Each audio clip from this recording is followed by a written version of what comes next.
Ассалаумағалейкум қазақ елі. Көптің сұранысы бойынша жем езгіш плющилка жасауды қолға алдық. Яғни бүтін арпа бидайыңызды езіп береді. Мотор 220 вольт, редуктор ремень арқылы жұмыс істейді.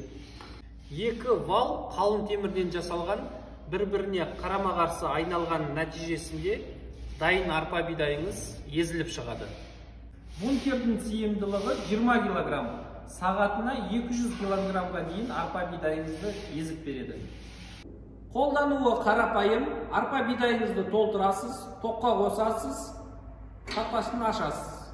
Тапсырыс берем десеңіз төменгі нөмерге хабарласыңыз.